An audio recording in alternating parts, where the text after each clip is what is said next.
So, hi everybody, this is Tim Brownson from A Daring Adventure, and this is the first in a series, Ask the Life Coach, where I'm just going to invite other coaches, or it doesn't even need to be coaches, other people that have got issues that they want to discuss. So we're just going to go through one issue. So today I am joined by Sam Sperling from samsperling.com. He's one of the recommended coaches on my site. Sam specialises in coaches younger people. So Sam, tell us a little bit about yourself. All right, thanks, Tim. I'm really glad to be here. I am studying positive psychology at Claremont Graduate University, finishing up my master's degree and hopefully getting going on a PhD here shortly. If any of your readers have read the book Flow by Mihaly Csikszentmihalyi, that is the professor that kind of runs this program here, one of my professors, and actually a professor I'll be teaching assisting for this fall. So cool. I'm here studying positive psychology, basically what it means to be happy, the science behind happiness and motivation and all those good sorts of things. Cool, yeah, that's it. And I suspect that it's one of those books, Flow. I mean, I made myself read it about 5 or 6 years ago because it's referenced so many times. It's so It is the really seminal book. That and Learned Optimism by Marty Seligman are the seminal books really on positive psychology. So yeah, I bet a lot of people have heard of it, but not many people will be able to pronounce his name. Exactly. So I think that's the first thing you learn when you come to grad school here, and you find out that he just goes by Mike. Everybody just calls him Mike. Yeah, yeah. Mike Chick. Yeah, that should do it. Yeah, I can remember seeing it actually spelled out phonetically. Chick sent me high on Amazon. Yep. I was so grateful for that person because I just never even attempted it before that. Yep. So. Okay, so you're dealing with a client at the moment, and you've got a specific issue that's come up. So just give us the question then, Sam, and we'll have a chat. Absolutely. So what I'm wondering is, how do you go about working with somebody who has set such high expectations for themselves that they can never reach those expectations, and therefore never reaching the expectations that they set for themselves feel like a failure and really don't move forward with any sort of personal development path? Okay. And that is a tough one. You know, that's very similar to perfectionism, and that's something that I come across a lot. It also seems to be on the increase. Now, obviously, you know, with these questions, we're going to try and be as general as possible so people can fit the advice. We have to be careful that we don't identify the client, etc. So I know none of that's as much as I know about this given situation. So there's a couple of things I'd want to do. I would probably want to have a dig about and ask them, who are the kind of people that she really admires? So people that work within her field, or they don't even necessarily work within their field. So when you've got that, supposing for instance she came back and she says she really admires Oprah Winfrey. From there, it's an easy jump to say, well, okay, for you to do a little bit of work in between sessions and go and research Oprah and come back with a long list of failures that Oprah's been involved in, because there will be a lot, because we're human beings and we all fail at time to time. So I think it's trying to, the people she admires most, if she can see that they're failing, then that is a definite sort of undermining of the belief that, you know, everything's going to be perfect, etc. Have you done anything like that?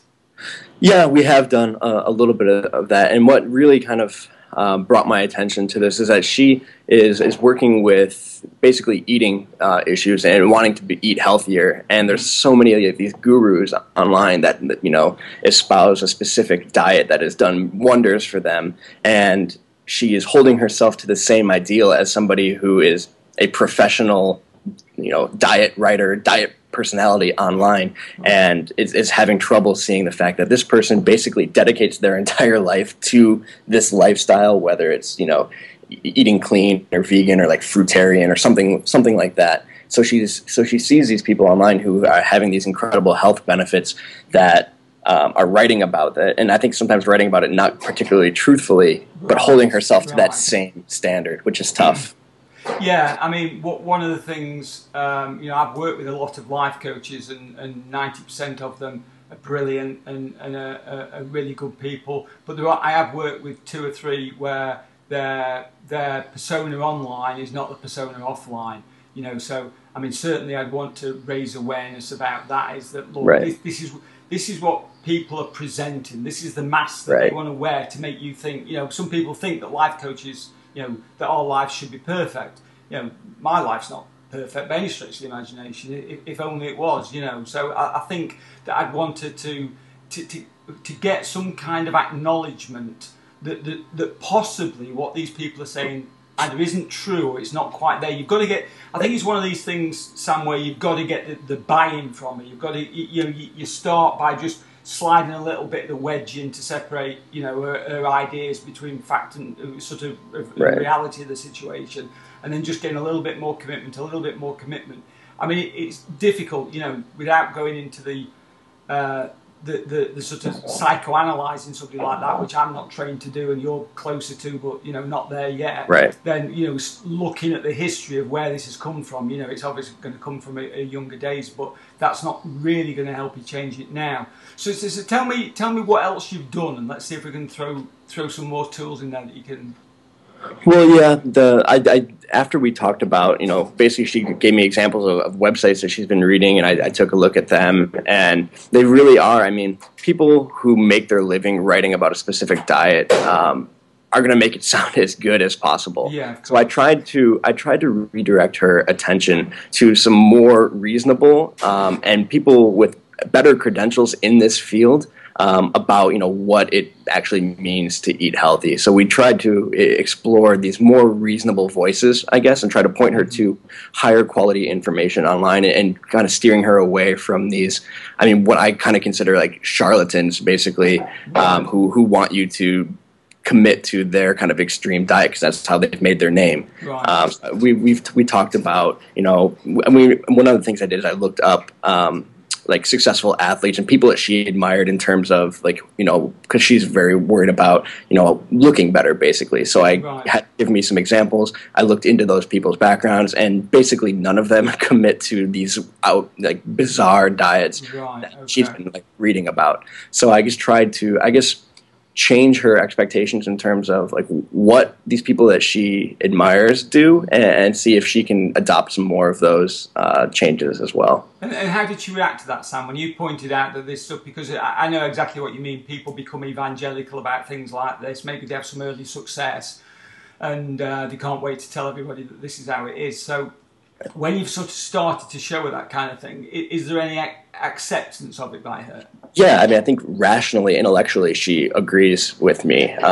And at the end of the session, is feeling better. And I guess at some point, she goes between these like extremes of, all right, I'm going to eat super healthy, and then falls off the wagon completely, and that's the end of it. You know, she sent me an email one time that said that, you know, I had a perfect day. I had all these like temptations. I didn't have any of them. And on one level, I was very happy for her, but I'm really looking forward to her sending me this email that says, hey, I had one cookie and that was fine. Or I had two cookies and that was fine. And that's what I'm trying to push her to. Like, it's not a matter of fail or success, black or white. There are gradients in between here where a lot of good things can happen if you're willing to let go of this idea of constant perfection. Yeah, I agree entirely. There's a great story about Milton Erickson, the great sort of hypnotherapist and psychotherapist, where if he ever dealt with people that had finger nail biting problems, what he would do is he would always get the agreement that they could chew one, but they couldn't chew the others. And then by doing that, suddenly it's that sort of like getting that buy-in again that I was talking about before. And you know, I think that's something, you know, often as coaches, it's not our job to tell people what to do. But I think that's a case where I'd be actually quite upfront about that and saying, you know, I want you to eat a cookie today. Don't worry about it. It's on me. I'm going to take the guilt. I'm going to take the, you know, the love handles or whatever. You know, that's all part of me. I'm going to, you know, whatever. But you're going to eat a cookie, and that's fine. And we're going to see, you know, how she responds if she'll do that. You know, but you've got to frame it in terms of this is going to, you know, this is like we're taking one step back to take two steps forward. Right. And I think also it comes to the stage, Sam, and this is, you know, this is a difficult question. This is not, you know, without all the background information, this is not easy for somebody to overcome. If I got that phone call from her saying that she got these issues and it was around, you know, diet, etc., I'd be on the fence as whether I'd want to take her on, to be quite honest, because it does sound like a case where, you know, therapy, maybe a first call just to get, it's difficult to say from such a lack of information, but don't ever be afraid to just say, this is outside my remit. Right. Because, Right. Because it may be, if you're doing all those things, first of all, you've got to undermine the belief. I mean, we've got a slight different approach to values, but I'd want to be doing some values work, so I understood her values. And does her perfectionism or a need to everything to be perfect, does that fit in alignment with her values? If not, I'd want to highlight that. I definitely want to underline the belief. There's not much that I do, Sam, to be fair, that you haven't already done. I think you've followed the process of what you can do, and short of doing hypnotherapy, which that's maybe something that I consider, although I very rarely do that these days, or closed arm exercise, NLP exercise. I think you're doing your best. This would be one of those things where I give it 2 or 3 sessions. If I wasn't making headway, me personally, I'd walk away from it and say, look, this is probably something where you need to go and talk to somebody else and get her in front of a therapist. Do you think she'd react badly to that? That's our last conversation was me recommending that that I would help her try to find someone who would help her with this, because I basically explained what you just did in terms of, I'm not necessarily trained to work with something that sounds to me bordering on eating disorder. Yeah. So that's why I recommended that if she wants to continue talking to me in addition with her therapist, I was very open to that. But I highly recommended that she at least have some sort of consultation with a therapist who specializes in these types of problems. Yeah, and I think that's it. I'm hoping that I get asked, get loads of questions coming through, and sometimes it's recognising that where the limits of life coaching are. Certain things that we cannot do, and we have a duty of care to our clients not to attempt those. Right. So good for you for doing that. It seems like you've been one, and this shows that this is all unscripted, because it looks like you've been one step ahead of me all the way. You've just schooled me on coaching. So I think you've done the right thing.